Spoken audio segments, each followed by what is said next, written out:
عندي دراعة وتريدين تقلميها؟ تابع الفيديو للنهاية. طلب الزبونة إنه آخذ من بداية أصبعين لحد تحت الإبط 4 أصابع، والطول أصبعين. أول شي أفصل الكمر عن الأردان.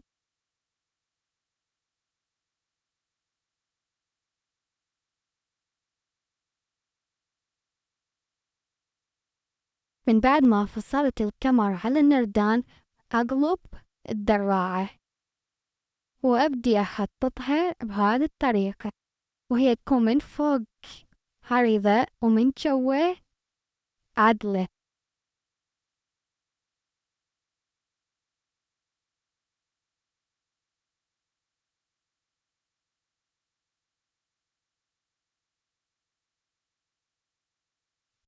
وأبدي أقص.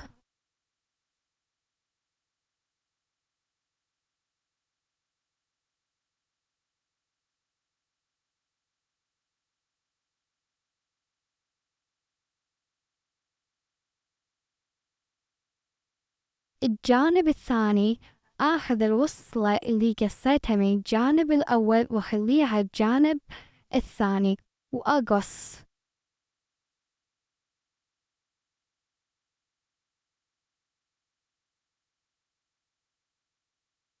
وأبلش أخيط الجوانب جهة اليمين وجهة اليسار. آخذ من بداية الأردان لحد مكان اللي قصيته نص أصبع، أنزل بالخياط لنهاية الدراعة، بس ما آخذ من الأسفل هواية، آخذ ويا الخياط الدراعة، لأن الفوق عريض والجو عدل.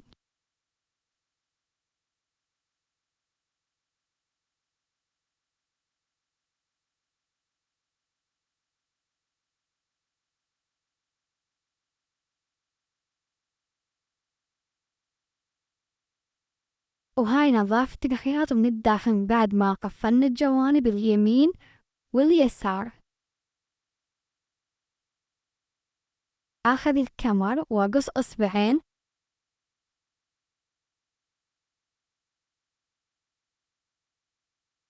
أخيطه بهاي الطريقة.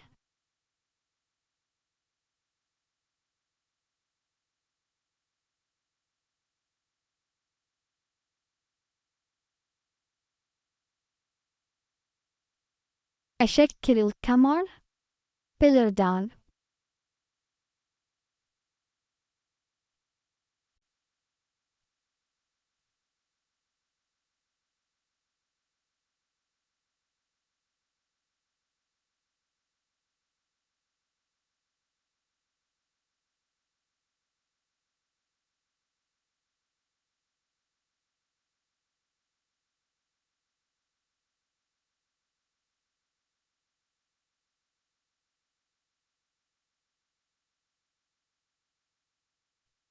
استوكت الدراعة، آخذ قياس أصبعين وأقص. من بعد ما قصيت وضربته أوفر، هسه أكفه.